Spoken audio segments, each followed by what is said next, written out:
भाइयों बहनों, झारखंड में पहले चरण का चुनाव समाप्त हो गया है। परिणाम जानना है क्या? अरे जोर से बोलो, जानना है तो गांडे वालों सुनो। पहले चरण में जेएम का सुपड़ा साफ होगा। पहले चरण में ही तय हो गया है। पहले चरण में ही ये तय हो गया है कि भारतीय जनता पार्टी की सरकार बनने जाती है। भाइयों बहनों, मैं हेमंत बाबू को कहने आया हूं, हेमंत बाबू, आपकी उल्टी गिनती अब शुरू हो गई है। गांडे वालों, मुझे बताओ, आप लोग जितने भी लोग हो, वो सब किसी ने 350 करोड़ रुपया एक साथ देखा है क्या? अरे जोर से बोलो, अंत तक देखा है? देखा है क्या? इस ओर देखा है? अब एक कांग्रेस के एमपी के यहां से 350 करोड़ रुपया पकड़ा गया। उसको गिनने के लिए 27 मशीनें लाए, 27, और दिन रात गिनते रहे। मशीनें गर्म हो गई, नोटों की गड्डियां समाप्त नहीं हुई, समाप्त नहीं। हेमंत बाबू के दूसरे मंत्री आलमगीर आलम, उनके पीए के यहां से 35 करोड़ रुपया पकड़ा गया। 35 करोड़। भाई, इतने सारे युवा खड़े हैं, मुझे बताओ ये पैसा किसका है? जरा जोर से बोलो, किसका है? हेमंत जी का है क्या? कल्पना सोरेन जी का है क्या? तो किसका है? झारखंड वालों, मेरे युवा मित्रों, मेरी माताओं बहनों, ये पाई पाई झारखंड की गरीब जनता की है। गरीब जनता जिसको ये हेमंत सोरेन लूट खसोट कर कर अपने और कांग्रेस के नेताओं में बांटे हैं। आज गांडे की ये भूमि पर मैं वादा कर कर जाता हूं, इन्होंने लूटा हुआ एक एक रुपया मैं झारखंड की तिजोरी में जमा कराऊंगा। भाइयों बहनों, झारखंड। और ये जिन्होंने भी लूट खसोट करी है, वो ऐसा न माने कि अब कुछ नहीं होगा। हम एसआईटी बनाकर, हथकड़ी लगाकर जेल की सलाखों के पीछे डालने वाले हैं। जेल की सलाख। भाइयों बहनों, ये झारखंड के लिए ढेर सारा संघर्ष हुआ, सैकड़ों युवा बलिदान हुए, कई लोगों ने पूरा जीवन समर्पित किया, और वो झारखंड की रचना करने का काम हमारे अटल बिहारी वाजपेयी जी ने किया। और जो झारखंड की रचना को रोकते थे, वो कांग्रेस पार्टी के साथ आज हेमंत बाबू सत्ता की लालच में वो कांग्रेस की गोदी में बैठे हैं। मगर मैं कह कर जाता हूं, हम झारखंड बनाने से नहीं अटकेंगे।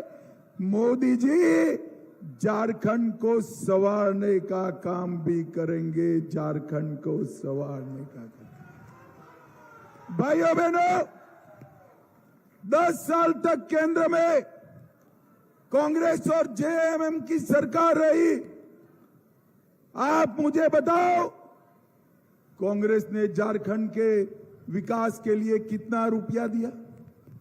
मैं 10 दिन से पूछ रहा हूं, हेमंत बाबू जवाब नहीं देते हैं, मगर मैं भी बनिए का बेटा हूं भाई, जवाब लेकर आया हूं, हिसाब लेकर आया। जानना है क्या? देखो 10 साल तक कांग्रेस पार्टी ने 84,000 करोड़ रुपया दिया, सिर्फ 84,000। कितना? जोर से बोलो, कितना? और 84,000 करोड़ के सामने मोदी जी ने 3,90,000 करोड़ रुपया झारखंड को दिया।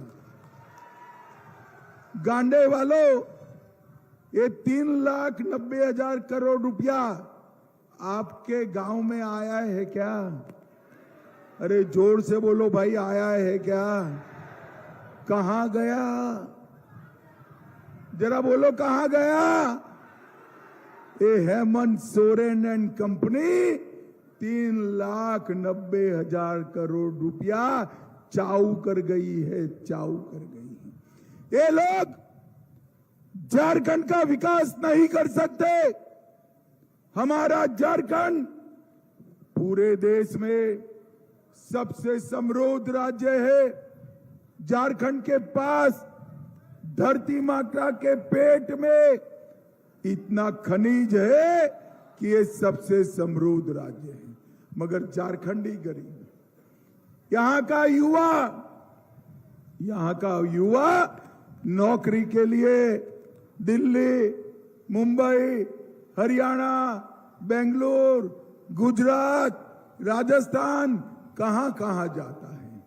युवाओं में आपको वादा करता हूं, 5 साल में इतने कल कारखाने लगाएंगे कि झारखंड के युवाओं को अपनी युवा पत्नी और बूढ़े माँ बाप के साथ झारखंड में ही नौकरी मिल जाएगी, बाहर नहीं जाना। मगर आप लोगों को नौकरी कैसे मिलेगी भाई? आपकी नौकरियां तो वो घुसपैठिए खा गए, घुसपैठिए खा गए।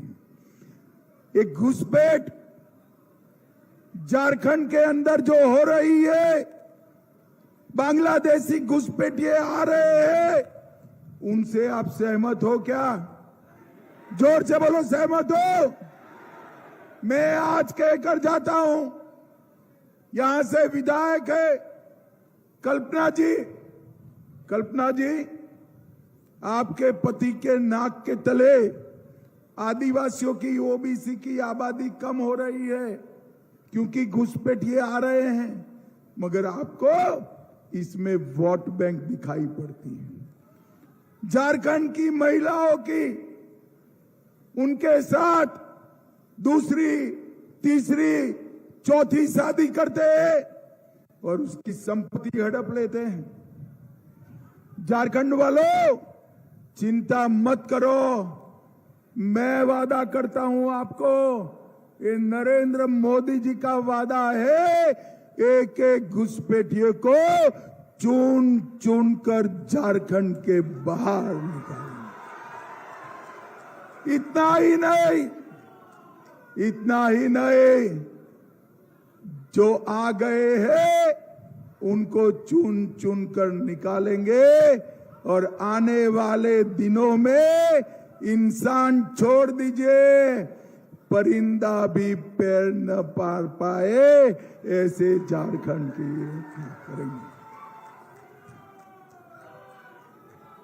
और एक घुसपैठिए समझते कि भूमि हमने जो हड़प ली है ये आपकी नहीं है, झारखंड के आदिवासी, ओबीसी की भूमि है।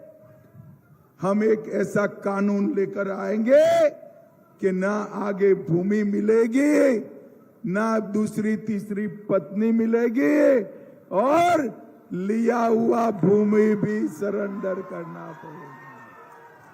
जो भूमि ले गए हैं वो भी झारखंड की बिटिया को वापस देनी पड़ेगी, ऐसा कानून लेकर आएंगे। भाइयों बहनों, मैं आप लोगों को पूछने आया हूं कि कश्मीर जो है ये हमारा है या नहीं। ऐसे नहीं यार, राहुल बापा को जरा ऊंचा सुनाई पड़ता है, ऊंचा कम सुनते हैं। मुझे जोर से बताओ, कश्मीर हमारा है या नहीं है। ये राहुल बाबा कहते हैं धारा 370 हम वापिस लाएंगे। लाना चाहिए। अरे इसमें आप लोगों को कुछ नहीं करना है, चिंता मत करो। नरेंद्र मोदी सरकार है, राहुल बाबा क्या। अरे सुनो सुनो सुनो, ये नरेंद्र मोदी सरकार है, राहुल बाबा क्या, उसकी चौथी पीढ़ी आएगी तो भी नहीं होगा। इनके राज में 10 साल तक आतंकवादी देश में आकर बम धमाके करते थे और ये कुछ नहीं बोलते। मोदी जी को आपने प्रधानमंत्री बनाया, उरी और पुलवामा में हमला हुआ और मोदी जी ने 10 ही दिन में सर्जिकल स्ट्राइक और एयर स्ट्राइक कर पाकिस्तान के घर में घुसकर आतंकवादियों का सफाया करने का काम नरेंद्र मोदी जी ने देश को आतंकवाद से मुक्त कराया है। नरेंद्र मोदी जी ने, अरे यार तुम बैठ जाओ, मेरी आवाज बड़ी है, दिखाई पड़ेगा, सुनाई पड़ेगा। बैठ जाओ बोतल वाले भाई, बैठ जाओ। अरे आप बैठ जाइए भाई, आप बैठ जाओ। नरेंद्र मोदी जी ने देश को आतंकवाद से मुक्त किया है और नरेंद्र मोदी जी ने झारखंड को नक्सलवाद से मुक्त करने का काम किया है। भाइयों बहनों, हमारे छत्तीसगढ़ के उप मुख्यमंत्री यहां है, विजय आगे आओ आप। ये विजय जी के वहां थोड़ा बचा कुचा नक्सलवाद है। मैंने वादा किया है विजय जी के हाथों 31/3/2026 के पहले नक्सलवाद को हम समाप्त। मोदी जी ने देश को सुरक्षित किया, मोदी जी ने देश को समृद्ध किया है। भाइयों बहनों, मोदी जी ने, अरे बैठ जाओ ना भैया, वो जर्सी वाले भाई साहब, मोदी जी ने देश को समृद्ध किया है। हमारा अर्थतंत्र, ये मनमोहन सिंह जी 5वें नंबर पर 11वें नंबर पर छोड़कर गए थे। मोदी जी ने 10 ही साल में अर्थतंत्र को 11वें नंबर से 5वें नंबर पर लाने का काम नरेंद्र मोदी जी ने किया। अरे गांडे वालों, 5वें नंबर से कहां खुश हो जाते हो। 2027 में देश का अर्थतंत्र दुनिया में 3रे नंबर का बनने वाला है, 3रे नंबर। अंत में भाइयों बहनों, मुझे बताओ, अयोध्या में राम मंदिर बनना चाहिए था या नहीं बनना चाहिए था? अरे जोर से बोलो भाई, कोने में खड़े वो भी ईश्वर वाले बोलो, बनना चाहिए था या नहीं बनना? एक कांग्रेस पार्टी 70 साल से राम मंदिर को अटका रही थी, लटका रही थी, भटका रही थी और मोदी जी ने 5 ही साल में केस भी जीता, भूमि पूजन भी किया, निर्माण भी किया और प्राण प्रतिष्ठा कर कर जय श्री राम। मगर ये राहुल बाबा, उनका पेट दुखता है, आज तक मंदिर के दर्शन करने नहीं गए भाई, मंदिर के दर्शन करने नहीं गए। और मैं आपको बताता हूं, 550 साल के बाद पहली बार रामलल्ला ने अपनी दीपावली टेंट की जगह मंदिर में मनाने का काम किया। और भाइयों बहनों, मोदी जी ने अपने देवघर का नया हवाई अड्डा भी बनाया और देश भर के यात्री आज देवघर आ रहे हैं। मोदी जी ने देश के हर गरीब की चिंता। यहां हेमंत बाबू घुस घुस कर प्रचार कर रहे हैं कि सहारा के पैसों का क्या हुआ। भाई, क्या होगा वो मैं बाद में कहता हूं, मगर मैं हेमंत बाबू और राहुल बाबा को पूछना चाहता हूं, सहारा का पैसा डूबा तब सरकार किसकी थी? बोलो भाई। कांग्रेस की थी। यूपी में किसकी सरकार थी? अखिलेश की थी। और आज हेमंत बाबू कांग्रेस और अखिलेश के साथ बैठे हैं। कोई चिंता नहीं, उन्होंने जो करना है वो करा। मैं कह देता हूं, सहारा कोऑपरेटिव्स में जिसने भी एक एक रुपया रोका है, उनका एक एक पाई हम वापिस देने का काम करेंगे, वापिस देने का। भाइयों बहनों, नरेंद्र मोदी जी की गारंटी पत्थर पर लकीर होती। इतनी सारी दीदी आई है, मैं कहता हूं आप भाजपा सरकार बना दो, हर महीने आपके बैंक अकाउंट में 2100 रुपया ट्रांसफर हो जाएगा, हर महीने दीदियों को। देश में गैस के दाम कितने भी हो, झारखंड की दीदियों को चिंता नहीं करना है। 500 रुपये में गैस का सिलेंडर आपको मिल जाएगा।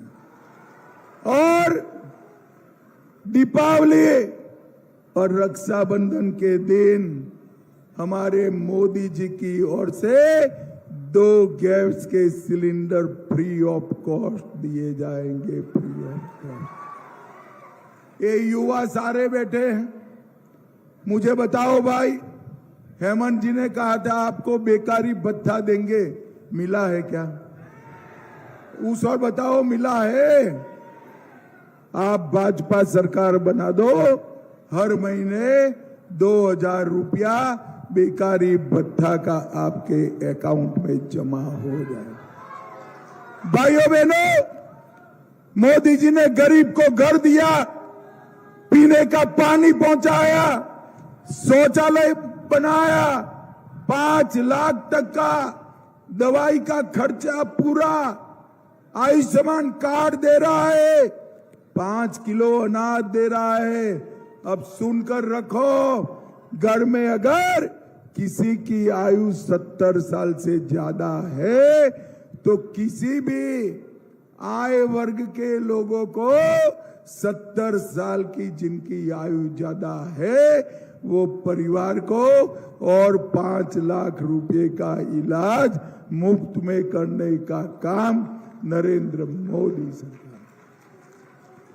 भाइयों बहनों, मैं अभी आ रहा था तो किसी ने कहा कि झारखंड में दूसरे चरण में बहुत मेहनत करी। मैं आपको एक बात बताऊं, सुनना चाहते हो? दूसरे चरण में कहीं मेहनत करने की जरूरत नहीं है। मुनिया दीदी को जिता दो, अपने आप सारा कड़ड़ भूस हो जाएगा। अरे समझ में आ रही है बात? मुनिया देवी जीतेगी तो कौन हारेगा? अरे जोर से बोलो, कौन हारेगा? तो हर सीट पर मेहनत करने की जरूरत नहीं है, गांडे में खिला ठोक दो, मुनिया देवी को जिता दो, अपने आप सरकार बदल जाएगी। अपने आप भाइयों बहनों बताओ मुझे।